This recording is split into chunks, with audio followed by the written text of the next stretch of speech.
हे सागर देव, एक माँ की पुकार सुन लीजिए।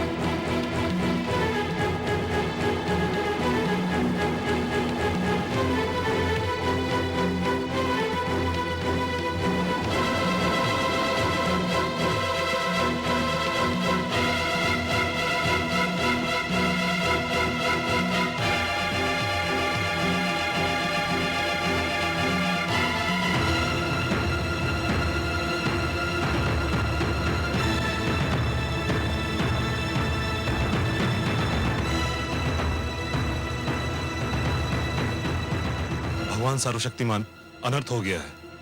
क्या हुआ? महारानी कायाधु राजभवन छोड़कर चली गई हैं। क्या? राजभवन छोड़कर चली गई?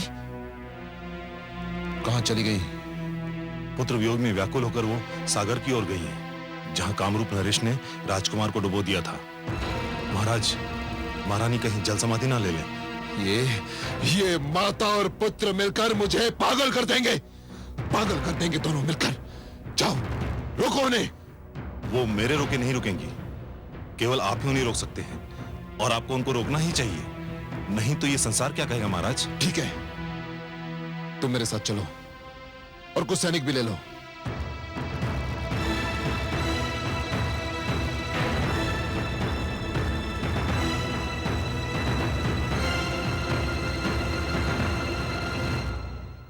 देवी, यह बालक तो जागने का नाम ही नहीं लेता। कब से सो रहा है, भला कब तक सोता रहेगा ये? बालपन की नींद है स्वामी, सो लेने दीजिए। आयु बढ़ती है, जीवन की चिंताएं और समस्याएं घेर लेती हैं, तब ऐसी नींद बहुत याद आती है। लोग तो तरस जाते हैं ऐसी नींद के लिए।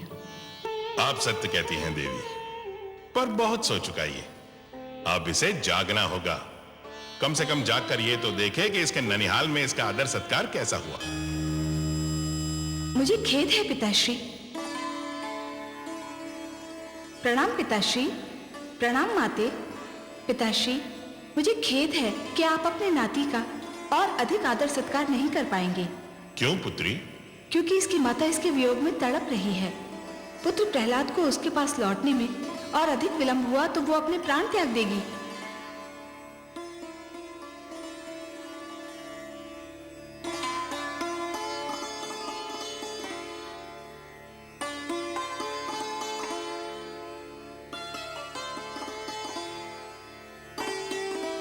कितना मनमोहक है मेरा पुत्र।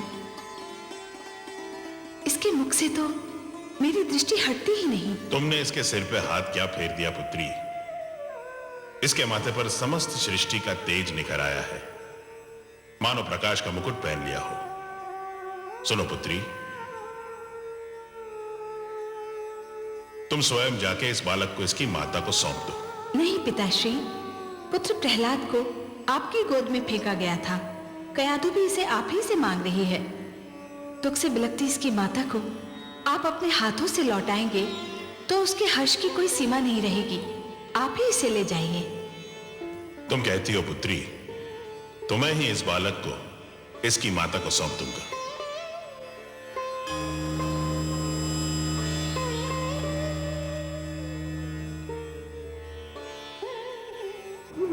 हे सागर देव, लगता है आपने अपनी सारी परंपरा को छोड़कर मेरे पुत्र की बलि स्वीकार कर ली है। मेरे लिए मेरे पुत्र के बिना जीवित रहना व्यर्थ है। आपको मेरी बलि भी स्वीकार करनी होगी। ठहरो पुत्री, तुम सत्य कहती थी, मैं भेंट नहीं स्वीकार करता। और फिर प्रहलाद तो मेरे दोहित्र समान है। लो, मैं तुम्हारा बेटा तुम्हें वापस लौटाता हूं। धन्य है आप धन्य है सागर देव। आपने मुझे मेरा पुत्र लौटाकर एक ममता की मारी माँ पर बड़ा उपकार किया है। मैं कैसे आपको धन्यवाद दूं? इसकी कोई आवश्यकता नहीं है पुत्री। एक माता को अपना पुत्र वापस लौटाना उस पर उपकार नहीं होता। यह तो हमारा धर्म है। हां, एक माता से उसका पुत्र छीन लेना अवश्य ये जघन्य अपराध है।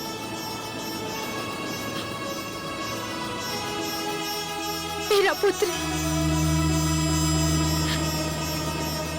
मेरा पुत्र, मेरा लाल, मेरा लाल। माते, आप यहाँ कैसे आई और मैं यहाँ कैसे आया? मैं तो कारागार में था ना। हाँ पुत्र, तुम्हारे दुष्ट फूफा विप्रचित्ति ने तुम्हें सागर तले फेंक दिया था। परंतु मैं तो बहुत मीठा सपना देख रहा था। मैंने स्वप्न में अपने एक नानाश्री को भी देखा। मैं उनके गोद में था। मैंने माता महादेवी लक्ष्मी को भी अपने पास देखा। कितनी अच्छी थी वो। उनके गोद में जाकर मुझे यूं लगा जैसे मैं स्वर्ग में आ गया हूँ। मेरा पुत्र,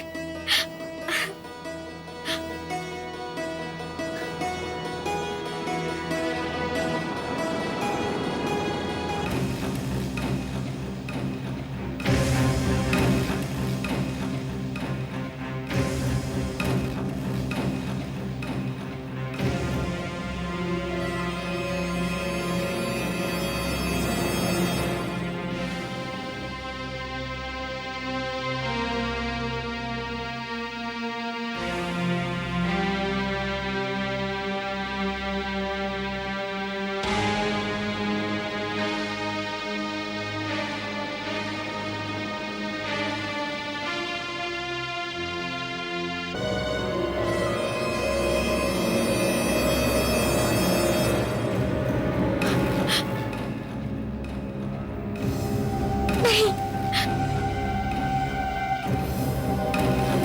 नहीं, महारानी। नहीं। प्रणाम पिताश्री। दुष्ट,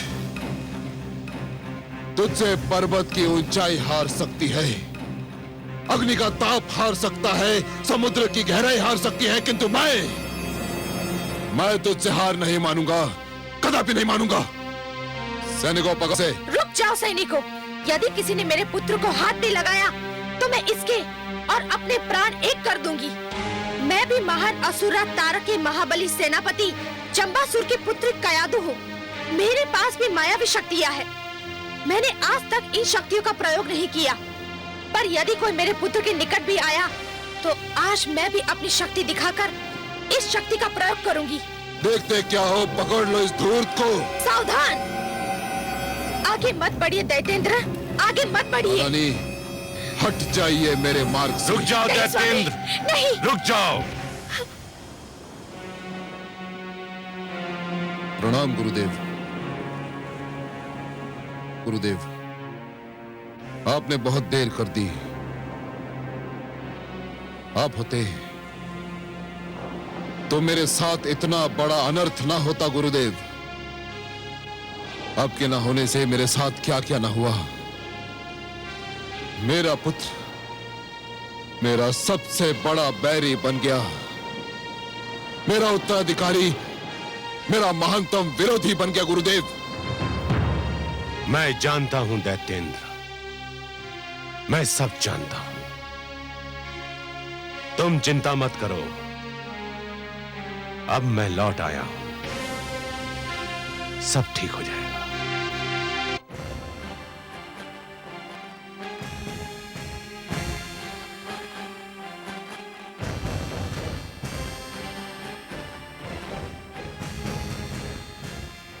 प्रणाम दैत्य गुरु। यशस्वी भव। प्रणाम भ्राताश्री। दुष्ट प्रहलाद का अंत हो गया भ्राताश्री, साथ ही आपकी चिंताओं और समस्याओं का भी अंत हो गया। ना तो दुष्ट प्रहलाद का अंत हुआ, ना ही मेरी चिंताओं और समस्याओं का। वो पापी फिर बच निकला विप्रचित्ति, फिर बच निकला। तुमने जिस सागर में उसे फेंका था उसमें मेरी उमंगें डूब गईं,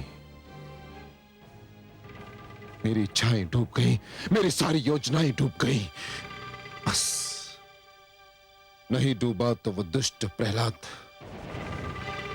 उतर गया और एक बार फिर मैं मुंह ताकता रह गया। मैं भगवान हिरण्यकशिपु। धैर्य से काम लो दैत्येंद्र, इतना हताश होने की क्या आवश्यकता है? कैसे हताश ना हूं मैं गुरुदेव, कैसे हताश ना हूं। मैंने उस पर खड़क की बौछार करवाई, उसे ऊंचे पर्वत से नीचे फिकवाया, मैंने उसे विष दिलवाया, उसे अग्नि में जलवाया। और अब जब विप्रचित्त ने उसे मारना चाहा, परंतु वो दुष्ट ऐसे कठोर प्राण लेकर जन्मा है कि मरने का नाम ही नहीं लेता। मैं कहां तक धैर्य रखूं गुरुदेव, कहां तक धैर्य रखूं। यह सब इसलिए हुआ था कि मैं यहां नहीं था। संभवतः मैंने तब पर जाकर भूल की थी, परंतु अब मैं लौट आया हूं। अब प्रहलाद को मेरे हाथों में सौंप दो, मैं उसे संभाल लूंगा।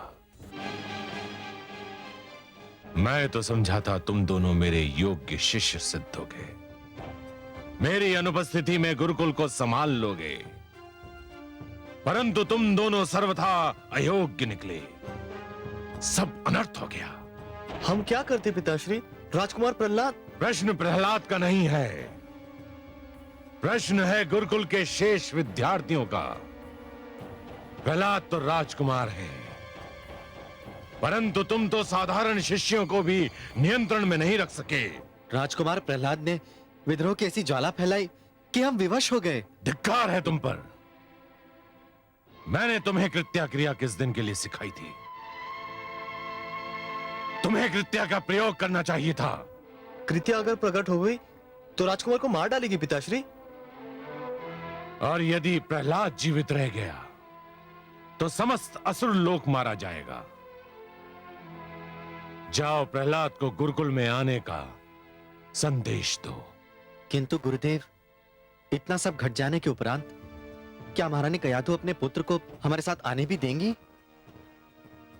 मैं महारानी कायाधु को अच्छी तरह से जानता हूं।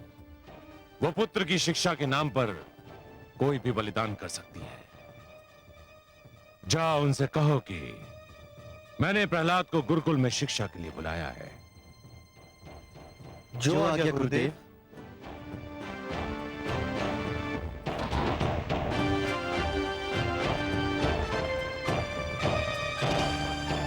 हे कमल नयन, ये कृत्या क्रिया क्या है? कृत्या? कृत्या एक तांत्रिक क्रिया है महादेवी, दुष्क्रिया कहिए। क्या होता है इस क्रिया में? इस क्रिया में तंत्र विद्या की सहायता से एक राक्षसी को जन्म दिया जाता है और वो राक्षसी उस व्यक्ति को मार देती है जिसे मारने के लिए उसे जन्म दिया गया हो। हाय मेरा पुत्र। हे कमल नयन, कोई सीमा भी है इन दुष्टों के अत्याचार की? हर जतन तो करके देख लिया इन दुष्टों ने मेरे पुत्र को मारने का, इनके मन को शांति नहीं मिली। महादेवी, जिस प्रकार नरक में चाहे जितने पापी डाल दीजिए पर नरक का पेट नहीं भरता, उसी प्रकार दुष्ट जन चाहे जितने दुष्कर्म कर लें उनका भी मन नहीं भरता। परंतु हे सर्वेश्वर, क्या इस कृत्या क्रिया का कोई तोड़ नहीं है? है महादेवी, अवश्य है। कृत्या क्रिया का तोड़ स्वयं उसी क्रिया में निहित है। अर्थात? महादेवी, इस क्रिया द्वारा जिस राक्षसी को जन्म दिया जाता है, यदि वो राक्षसी अपने लक्ष्य को मारने में असफल हो जाए तो उन्हीं लोगों की हत्या कर देती है जिन्होंने उसे जन्म दिया था। मेरी कामना है कि ऐसा ही हो। महादेवी, यदि आपकी कामना विधाता के लेख से मेल खाती हो तो वो अवश्य पूरी होगी। भ्राता मर्ग, पिताश्री तो बहुत रुष्ट हैं। यह सब राजकुमार प्रहलाद का किया धरा है भ्राताशण। उन्हीं के कारण हमें यह फटकार सुननी पड़ रही है। और पिताश्री का क्रोध तो तुम जानते ही हो, एक बार चढ़ जाए तो उतरने का नाम ही नहीं लेता है। मेरे मन को पिताश्री का क्रोध शांत करने का एक उपाय सूझा है। क्या? देखो भ्रातामर, यदि हम राजकुमार प्रहलाद को गुरुकुल लाने से पहले मार्ग में हाथी के पैरों तले कुचलवा डालें तो पिताश्री को बहुत प्रसन्नता होगी और उनका क्रोध भी शांत हो जाएगा। वैसे मैंने इसका प्रबंध भी कर लिया है। तुम भी विचित्र बात करते हो भ्राताशरण। अरे पहले महारानी कयाधु को उसे हमारे साथ गुरुकुल ले जाने की अनुमति तो दे लेने दो। अकारण अंधकार में बाण फेंके जा रहे हो। चलो अब।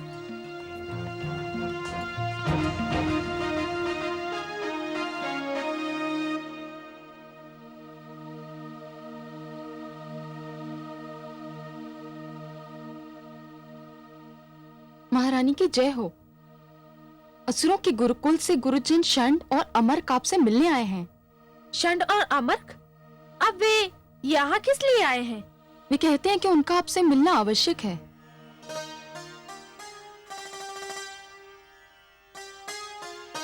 ठीक है, बुलाओ उन्हें।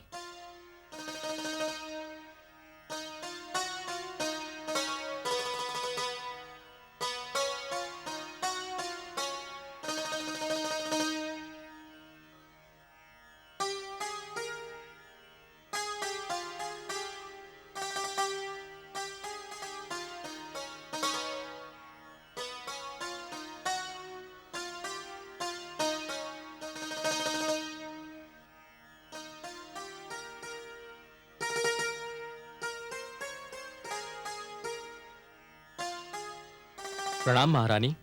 राजमाता की जय हो। प्रणाम गुरुजन। कहिए, कैसे कष्ट किया? आप तो जानती हैं कि दैत्य गुरु शुक्राचार्य अपनी तपस्या से लौट आए हैं। हाँ, मैं मिल चुकी हूँ उनसे। पिताश्री की इच्छा है कि राजकुमार प्रहलाद की शिक्षा अधूरी न रहे। किस शिक्षा की बात कर रहे हैं आप? उस शिक्षा की जिस शिक्षा में मेरे पुत्र को कोई रुचि ही नहीं है। आपको तो अनुभव हो चुका है गुरुजन। तब बात और थी महारानी। राजकुमार प्रहलाद की शिक्षा का भार हमें सौंपा गया था और आपको तो ज्ञात है कि हम दोनों को उतना अनुभव नहीं था, परंतु अब पिताश्री शुक्राचार्य स्वयं लौट आए हैं। तो क्या हुआ? क्या अंतर आएगा उनके आने से? पिताश्री की शिक्षा देने का ढंग बहुत अनुपम है महारानी। वे स्वयं शिक्षा देंगे तो संभव है राजकुमार प्रहलाद कुछ संभल जाए और भगवान हिरण्यकश्यप का क्रोध भी कुछ कम हो जाए। राजकुमार की शिक्षा अधूरी रह गई और अधूरी शिक्षा अच्छी नहीं होती महारानी। मेरा मन तो नहीं करता, परंतु लगता है आप दोनों ने मेरी दुर्बलता पहचान ली है।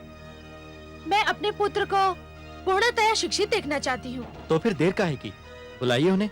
हम पिताश्री के आदेश पर उन्हें अपने साथ गुरुकुल ले जाने आए हैं। पर मेरे पुत्र की सुरक्षा का क्या होगा? वो पिताश्री की रक्षा में रहेंगे और फिर हम भी तो हैं। आप तो जानती हैं कि वे जब तक हमारे साथ गुरुकुल में थे हमने उन्हें कोई कष्ट नहीं होने दिया।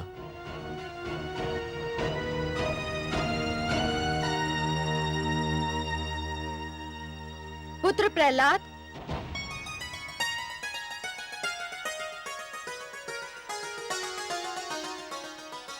प्रणाम गुरुजन। आयुष्मान भव शिष्य। तेजस्वी भव शिष्य। पुत्र प्रहलाद, तुम्हारे गुरुजन तुम्हें अपने साथ गुरुकुल ले जाने आए हैं। उन्हें गुरु शुक्राचार्य ने भेजा है। ये तो बहुत शुभ समाचार है। मुझे बहुत दुख था कि मेरी शिक्षा अधूरी रह गई। तो तुम जाओगे उनके साथ? हाँ, अवश्य जाऊंगा। पुत्र, तुम्हें भय नहीं लगता? भय? किस बात से भय माते? शिक्षा से भय या गुरुकुल जाने से भय? जो शिक्षा और गुरुकुल से डरते हैं वे जीवन में कुछ नहीं कर पाते। परंतु पुत्र, तुम्हें कुछ हो गया तो? मुझे अब तक कुछ हुआ माते? आप चिंता ना करिए, मुझे कुछ नहीं होगा। मुझे जाने की अनुमति दीजिए।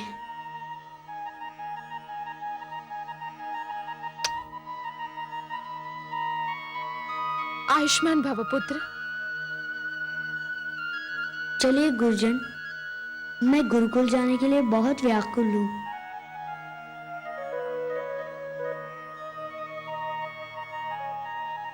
तुम्हारा आशीर्वाद है मेरे साथ। विश्वास करो, मुझे कुछ नहीं होगा।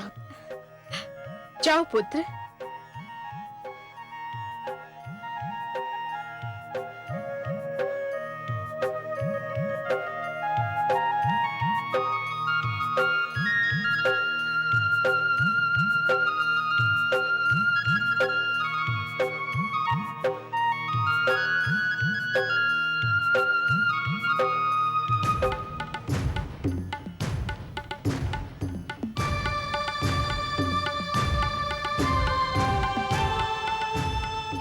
प्रणाम गुरुवर।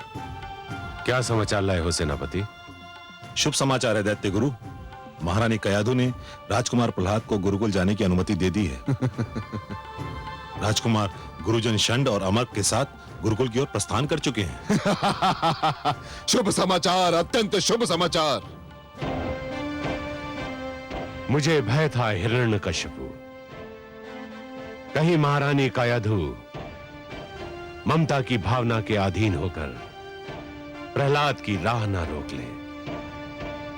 पर दैत्येंद्र, यह तो आपके लिए अत्यंत शुभ समाचार है कि उन्होंने ऐसा नहीं किया। अब आप सब कुछ मेरे ऊपर छोड़ दीजिए। या तो मैं प्रहलाद को सीधी राह पर ले आऊंगा या सदा सदा के लिए आपकी राह से हटा दूंगा। मुझे शीघ्र से शीघ्र गुरुकुल पहुंचना चाहिए। मुझे विश्वास है जहां सब असफल हो गए वहां आप और केवल आप ही सफल हो सकते हैं गुरुदेव। किंतु गुरुदेव,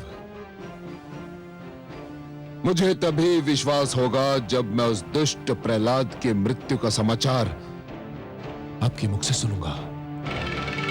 मेरे गुरुकुल में जाने की देर है, समाचार आने में देर नहीं लगेगी।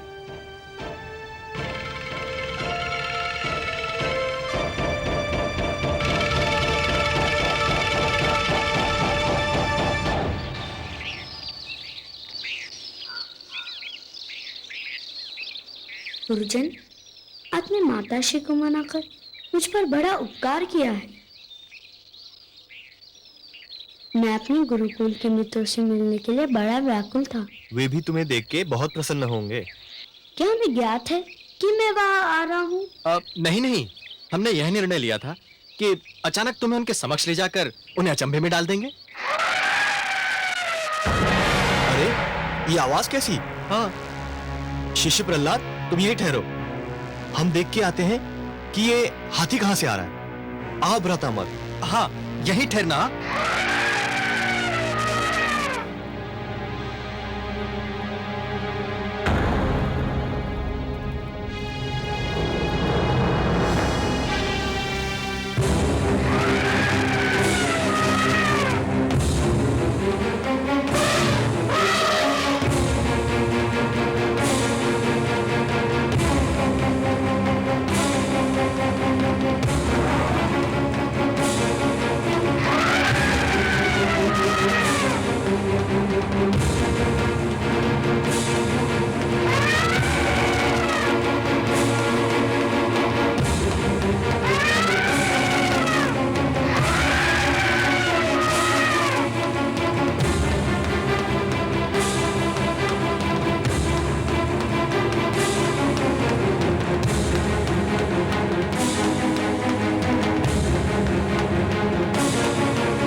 देखा आपने कमल नयन, मेरा पुत्र कितना निडर है, हाथियों से भी नहीं डरा। उनके समक्ष डटा रहा, वे ही सिर झुकाकर चले गए।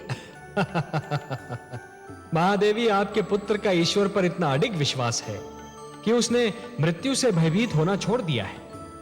वो जानता है कि उसका जीवन और उसकी मृत्यु दोनों ही ईश्वर के हाथों में है, उन हाथियों के भारी भारी पैरों तले नहीं। आपने सत्य कहा कमल नयन। मृत्यु से क्या भयभीत होना, वो तो एक दिन आकर ही रहेगी। किंतु मृत्यु के भय से जीवन का सुख चैन खोना मूर्खता है, और ये भेद मेरे पुत्र ने जान लिया है। यूं भी उसने इतनी यातनाएं झेली हैं कि अब उसके लिए मृत्यु अर्थहीन हो गई है। इसीलिए तो उसने मृत्यु से भयभीत होना छोड़ दिया है। महादेवी, जो मृत्यु से डरते हैं वो जीवन जीने के लिए सिद्धांतहीन समझौते करने लगते हैं, और ऐसा सिद्धांतहीन जीवन मृत्यु से भी बुरा होता है। महादेवी, इतिहास साक्षी है कि जीतते तो वही हैं जो मृत्यु के भय पर विजय पा लेते हैं, और सिद्धांतहीन जीवन जीने वाले तो कायर होते हैं। महादेवी, जैसे ये षंड और अमर्क, मुझे तो इनकी कायरता पर हंसी आ रही है। गुरुशान, गुरु अमर, कहाँ है आप?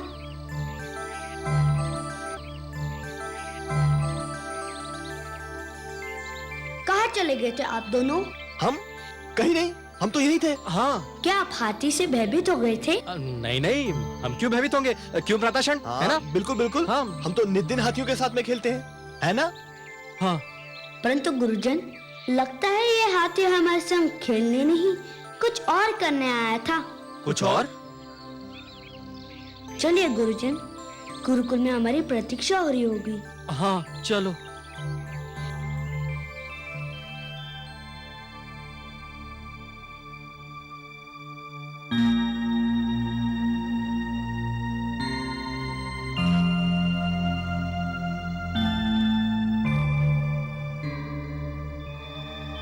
प्रणाम पिताश्री।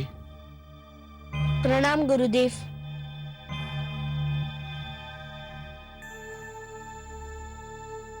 आयुष्मान भव। तुम दोनों बाहर जाओ पुत्र, मुझे शिष्य प्रहलाद से एकांत में बात करनी है।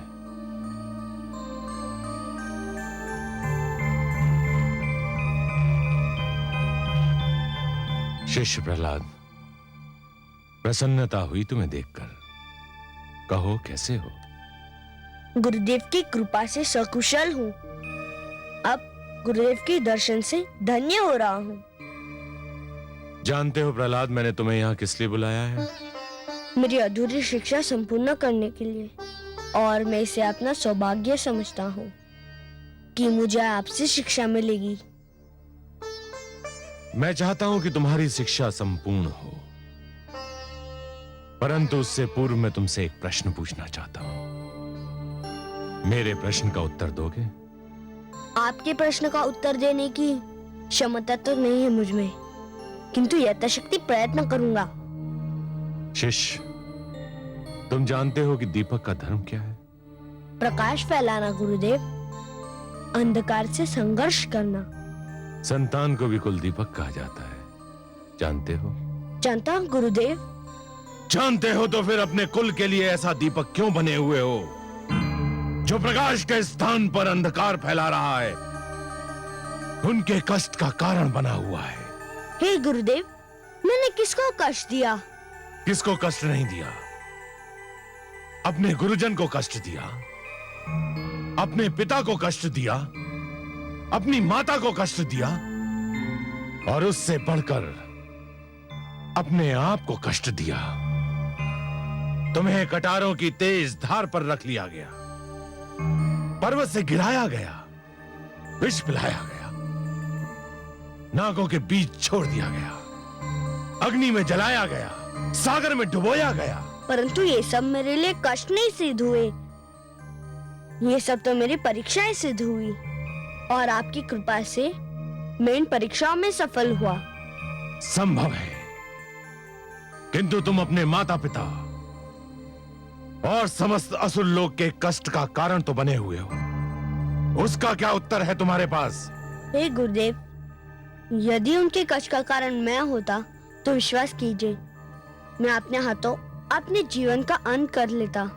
परंतु ये सत्य आप भी जानते हैं और मैं भी जानता हूँ कि उनके कष्ट का कारण मैं नहीं हूँ। तो कौन है उनके कष्ट का कारण? मेरे प्रश्न का उत्तर दो प्रहलाद।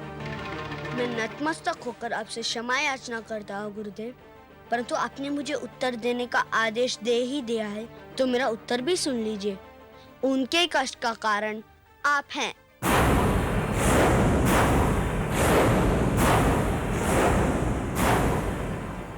मैं?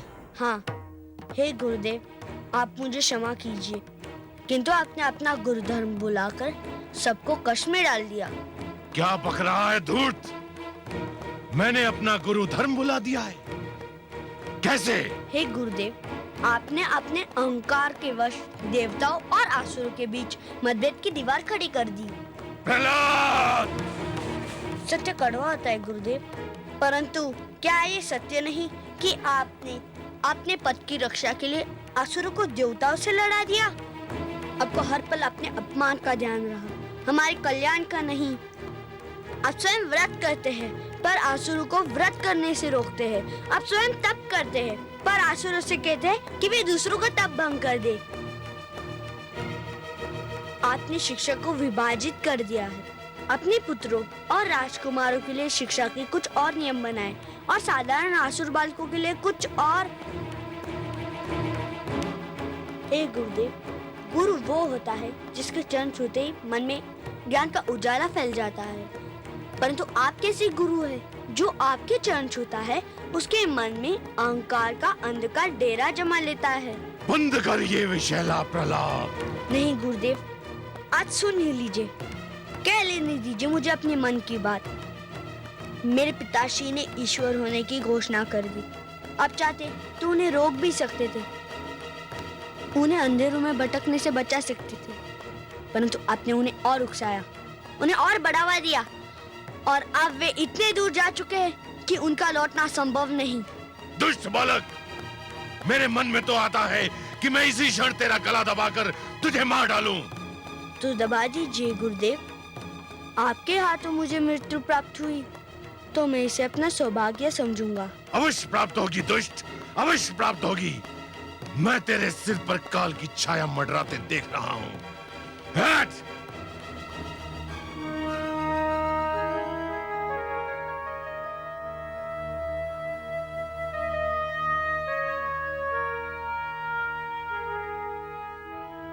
शिष्य भटक जाए तो गुरु उसका मार्गदर्शन करता है, गुरु भटक जाए तो उसका मार्गदर्शन कौन करेगा? आहा, वाह पुत्र, धन्य हो तुम। हे कमल नयन, सुनिए आपने मेरे पुत्र की बात। एक बालक ने जीवन का सारा दर्शन सामने रख दिया। इसी को कहते हैं गागर में सागर समो देना। महादेवी, सब लोग जीवन को विद्या की दृष्टि से देखने का प्रयास करते हैं, परंतु आपका पुत्र जीवन को भक्ति के नेत्रों से देखता है, इसलिए जीवन के सारे रहस्य उसे विदित हैं। और महादेवी, प्रहलाद को जीवन का एक सीधा और सरल सत्य भी ज्ञात है, और वो सत्य ये है महादेवी कि जिस प्रकार जब एक पुरुष भटक जाता है तो केवल एक ही व्यक्ति भटकता है, परंतु जब एक नारी के पैर डगमगाने लगते हैं तो समस्त परिवार डगमगा जाता है। उसी प्रकार जब एक शिष्य भटकता है तो केवल एक ही छात्र भटक जाता है, परंतु जब एक गुरु भटक जाता है महादेवी, तो समस्त छात्र समाज भटक जाता है, और जब समाज भटक जाता है महादेवी, तो समस्त राष्ट्र का संकट बन जाता है। परंतु हे कमल नयन, इतनी छोटी सी बात दैत्य गुरु शुक्राचार्य की समझ में क्यों नहीं आती? इसके कई कारण हैं महादेवी। हठ, अहंकार, घायल अहम की पीड़ा, और सबसे बढ़कर बुद्धि और विवेक का अंधा विरोध। उन्होंने अपनी सद्बुद्धि को अपने अहंकार के पास रहन रख दिया है। दैत्य गुरु शुक्राचार्य स्वयं भी भटक रहे हैं और हिरण्यकशिपु को भी भटका रहे हैं।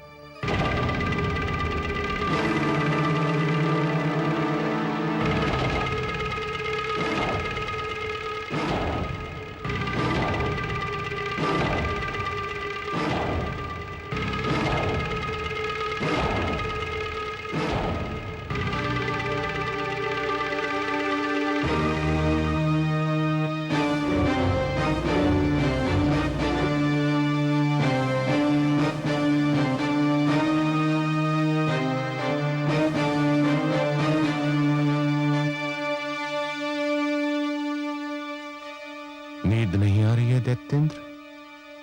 नहीं गुरुदेव, जब तक वो दुष्ट प्रहलाद जीवित है, मेरी आंखों में नींद कहां? वो मुझे हर पल व्याकुल करता रहता है गुरुदेव। तो समझ लो तुम्हारी व्याकुलता का अंत हो गया। चैन की नींद सो जाओ दैत्येंद्र। अब तुम्हारी निद्रा में कोई विघ्न नहीं डालेगा। मैं समझता था मैं प्रहलाद को समझा लूंगा, उसे सीधी राह पर ले आऊंगा, परंतु यह मेरा भ्रम था। जिसने मृत्यु से मैत्री कर ली हो, उसे जीवन का संग नहीं सुहाता। मैं उसका वध करके ही तुम्हारे पास आता, परंतु वो तुम्हारा पुत्र है, तुम्हारा कुलदीपक है, तुम्हारे शरीर का अंग है। इसलिए मैं तुम्हें यह बताने आया हूं कि मैंने उसका वध करने का निर्णय कर लिया है। सुंदर, अति सुंदर गुरुदेव। हां शिष्य, मैं तुमसे यही कहने आया हूं कि तुम्हारा पुत्र भोर का सूर्य नहीं देख पाएगा। जाओ, चैन की नींद सो जाओ। धन्यवाद गुरुदेव, आपको कोटि कोटि धन्यवाद। मुझे तुम पर गर्व है शिष्य कि तुम मसुर लोक के लिए और अपनी प्रजा का धर्म बचाने के लिए अपनी संतान को भी त्याग सकते हो।